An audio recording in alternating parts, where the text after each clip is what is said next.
안녕하십니까. 화강법통입니다. 자, 오늘은 제가 무병과 신병에 대한 이야기를 좀 해보려고 합니다.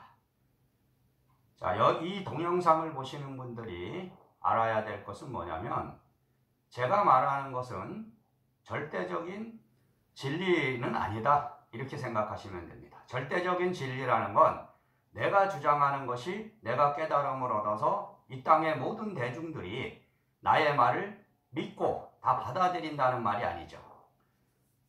제가 이런 말을 했을 때 제가 말하는 것을 받아들일 수 있는 사람이 있고 받아들일 수 없는 사람도 있는 거예요. 그러니까 여러분들은 이 세상에는 어떤 절대적인 진리가 있을 거라고 생각하는 거고 믿는 것뿐이지 절대적인 진리가 있을 수가 없다. 왜 없냐면 모든 사람이, 이 세상에 있는 모든 사람이 하나의 진리를 다 믿고 따르는 것이 아니기 때문에 그런 겁니다.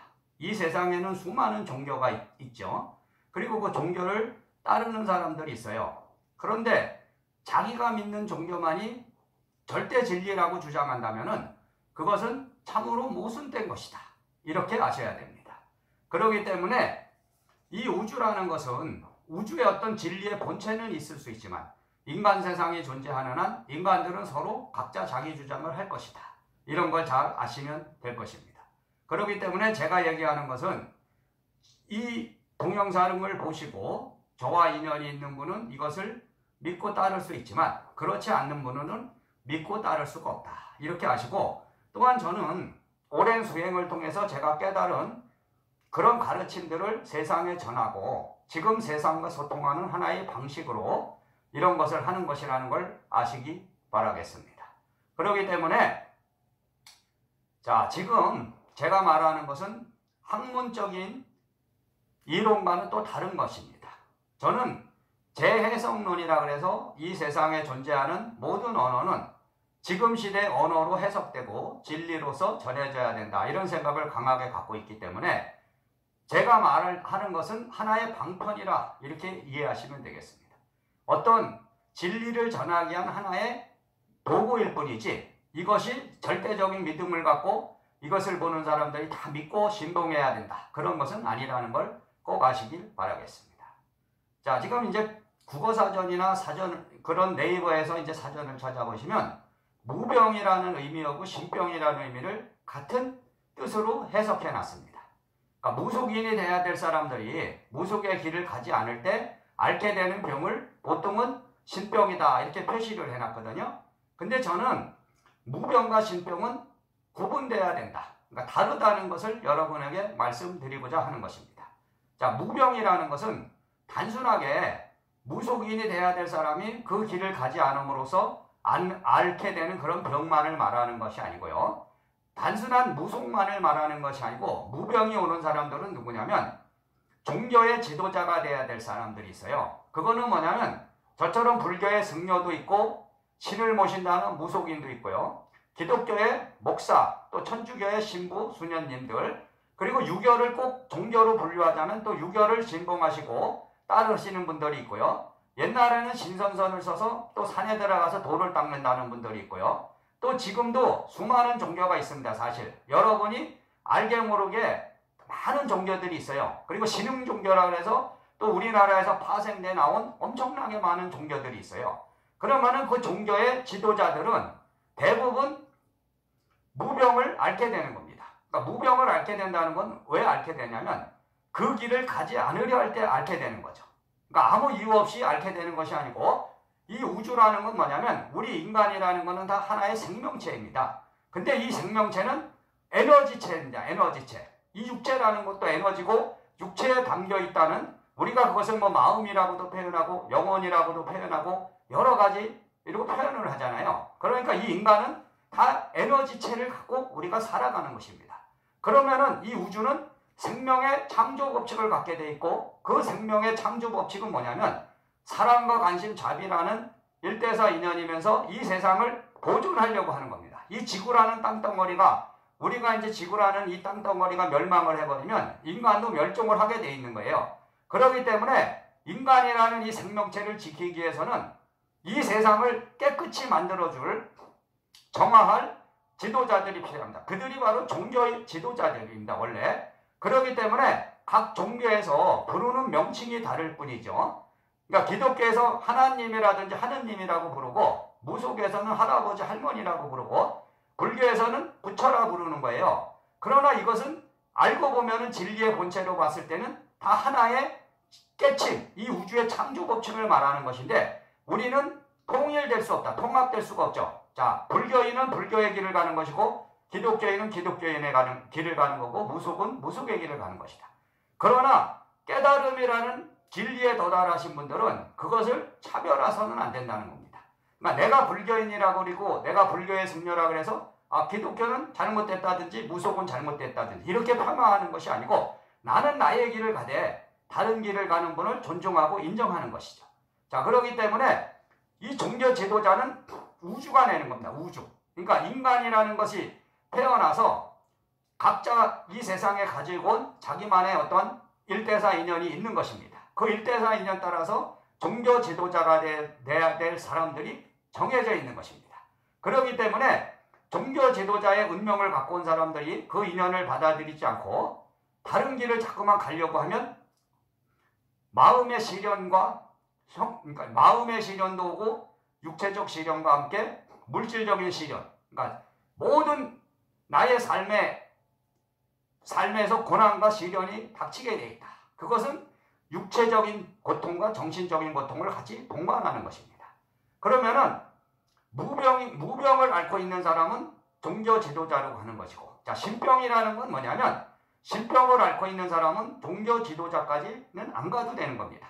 그러니까 종교 지도자가 아니고 일반 신도로 살거나 일반인으로 살아도 그 병은 치유될 수 있는 것입니다. 그러나 무병이 온 사람은 치유될 수 없습니다.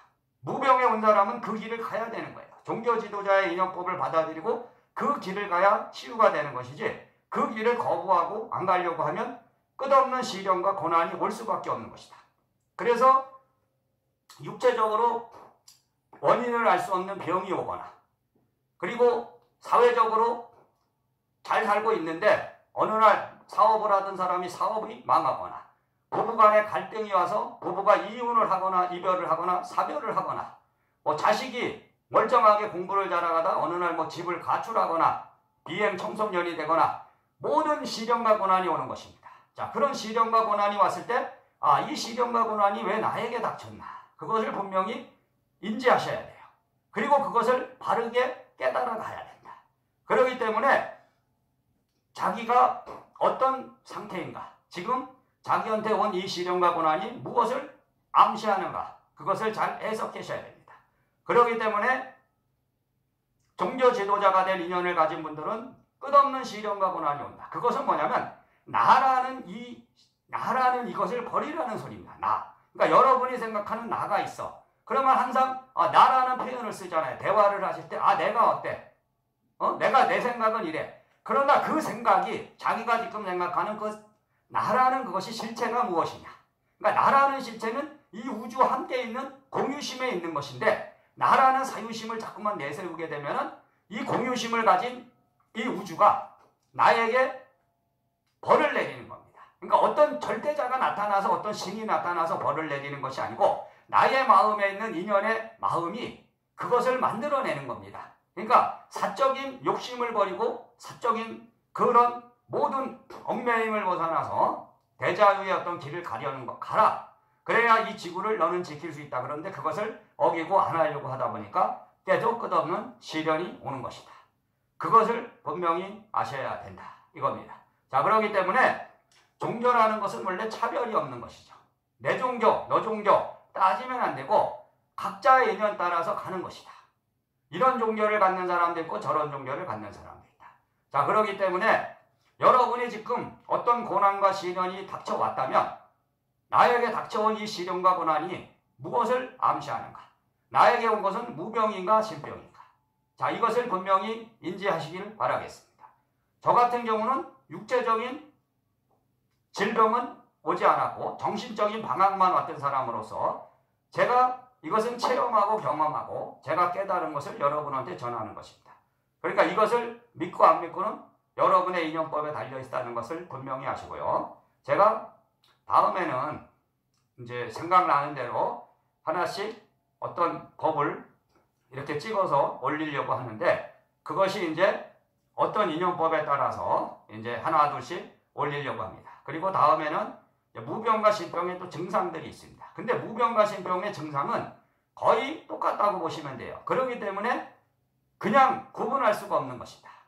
그러니까 어떤 질병이 왔을 때 여러분이 보이고 들린다. 어떤 사람은 앞날을 볼 수 있고 들리기도 하고, 어떤 사람은 뭐 귀신이 보인다는 사람도 있고, 어떤 사람은 뭐가 들린다는 소리가 들린다는 사람도 있어요. 그러나 그것이 왔다 해서 그런 현상이 왔다 해서 무조건 무병이 온 게 아닙니다. 그런 현상은 신병을 가진 사람도 오는 거예요. 그렇기 때문에 나한테 온 이런 어떤 증상들이 내가 종교 지도자로 가야 된다는 소린지, 아니면은 일반 신도 일반인으로 살아도 된다는 것인지, 그거를 잘 구분할 수 있어야 되는데, 그것을 구분할 수 있는 것은 바로 종교 지도자, 그것을 알 수 있는 사람, 그런 깨달음을 얻은 사람, 그런 사람들이 볼 수 있는 거예요. 그러나 그런 사람들이 지금은 많지가 않기 때문에 여러분들한테 혼란이 자꾸만 오시는 거고, 또 자기 욕심을 갖고 돈벌이의 수단으로 그걸 악용해서 하지 않아도 될 사람을 자꾸만 해라 그런다 이거지. 그렇기 때문에 여러분이 우리가 이제 흔히 무병과 신병에 대해서 얘기할 수 있는 것, 그러니까 스님이 된다거나 무속인이 된다거나, 요게 이제 설명하기도 편하고 말로 하기도 편해서 얘기를 하게 되는 거예요. 그러니까 지금도 무속인으로 가시는 분 중에 80% 이상은 사실 안 해도 되는 분들이 가고 있는 겁니다. 왜냐하면은 신병이 온 건데 무당이 안 돼도 되는데 무당을 만드는 거죠. 그거는 뭐냐면 욕심이다 이거지. 인간의 욕심, 돈을 벌기 위한 욕심, 그 신어머니 신아버지라는 명칭으로 부르는 분들이 그 사람을 악용하고 돈을 벌어먹기 위해서 자기만 생각하는 거죠. 남을 배려하지 않고 그 사람을 무조건 무당이 되면은 신을 받고 무당이 되면 돈을 많이 번다 이런 식으로 가머리설을 하는 거죠. 자, 그런 거는 절대로 없습니다. 내가 노력하지 않고 어느 날 신을 받았다 해서 떼돈을 벌고 큰 돈을 버는 것이 아니다. 그것을 분명히 아셔야 됩니다. 그렇기 때문에 무조건 지금 여러분이 어떤 불치의 병이 왔다. 의학적으로 치료할 수 없는 병이 왔다. 그렇다 해서 그 병을 치유하기 위해서 당신이 신을 받아야 된다는 그런 말을 다 믿을 수 없는 것이다. 왜냐하면 그런 병이 왔어도 불교에서 말하는 영가죠. 영가의 문제로 온 것이 있기 때문에 그런 것은 천도를 한다거나 그런 병을 치유하면 되는 것이지, 그렇다 해서 그것을 신을 받는다든지 해서 치유되고 고쳐지고 이런 것은 아니라는 걸 분명히 아시고, 자, 여러분 분명히 제가 말씀드리겠습니다. 지금 여러분이 겪고 있는 시련과 고난은 어디서 왔느냐. 자, 불교에서는 그걸 업이라 합니다. 업. 내가 전생에 닦아온 선과 악, 좋음과 나쁨을 만들었죠. 그 업은 습입니다. 습. 여러분의 습관된 것이 업이 됐기 때문에 여러분들이 어떤 행동을 하고 어떤 말을 하고 하느냐에 따라서 그걸 보면은 압니다. 그것을 보면은 이 사람은 업이 많구나. 이 사람은 업이 적구나. 자, 그렇기 때문에 세상엔 공짜로 무의도식으로 되는 것이 아니고 내가 그만큼 노력해야 된다. 그러니까 나의 업을 인정하시고, 자업자득이죠. 내가 지은 업을 인정하고 거기서 참회의 길을 여시고, 그래야 바른 삶의 길을 갈 수 있다. 자, 그러니까 그걸 명심하시고, 자, 바르고 참된 제자가 되실 분은 제자가 되시고, 일반 신도가 되실 분은 일반 신도가 되시고, 자, 일반인으로 살 사람은 일반인으로 사시면 되겠습니다. 자, 그러나 제가 이제 마지막으로 한마디 해드리면은요. 자, 절에 다니는 분들은 뭐냐면, 절에 불교 신자로 다니는 분들은 원래 따져보면은 스님이 될 인연을 가지고 있는 겁니다. 자, 근데 스님이 될 인연을 가지고 있지만 나는 현생에서 제가 수행자로 보시를 행하면서 수행을 하는 사람으로 생각하겠다. 살겠다 이거죠. 그건 뭐냐? 그것이 그 사람한테 행복한 거예요. 그리고 그것이 허락된 것이다. 현생에 왔을 때. 그러니까 일반 신도가 될 수 있는 것입니다. 자, 무속인 집에 다니는 분들이 있어요. 단골이라는 신도들도 따져보면 무속의 팔자를 가진 겁니다.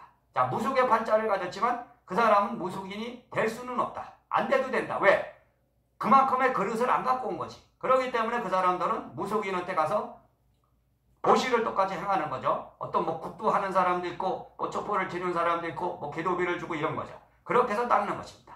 그렇게 따진다면은 여러분이 교회 다니는 사람들도 다 목사 팔자, 전도사 팔자가 되는 것입니다. 그리고 성당에 다니는 분들도 다 수녀와 신부의 인연이 되는 거예요. 자, 그거를 명심하십시오. 그렇기 때문에 누구나 종교를 믿는 거, 종교를 믿는 사람은 이 세상에 50%밖에 안 된다 그럽니다. 세계 인구의 50%밖에 안 되는 거예요. 100%가 안 되는 거야. 그러니까 종교라는 건 믿음을 전제로 하는 것이죠. 근데 그 믿음이 너무나 황당하고 말도 안 되는 그런 믿음을 펼치는 사람들이 있습니다. 이 세상에 무슨 도를 깨달았다 그래서 자기가 무슨 전지전능한 어떤 능력을 받았다는 사람인데 여러분이 그거 다 속으면 안 됩니다. 그런 사람은 없는 거예요. 왜냐하면 제가 어떤 깨달음을 얻었다 해서 제 깨달음을 얻은 이 가르침을 여러분들이 다 믿고 따르는 것은 아닙니다. 일부만 따르는 거지, 일부. 그것이 뭐냐면 저의 이념법이다. 그거를 아시고, 자, 여러분들이 분명히 바르고 참된 성취를 이루시기를 바라겠습니다. 자, 마치겠습니다.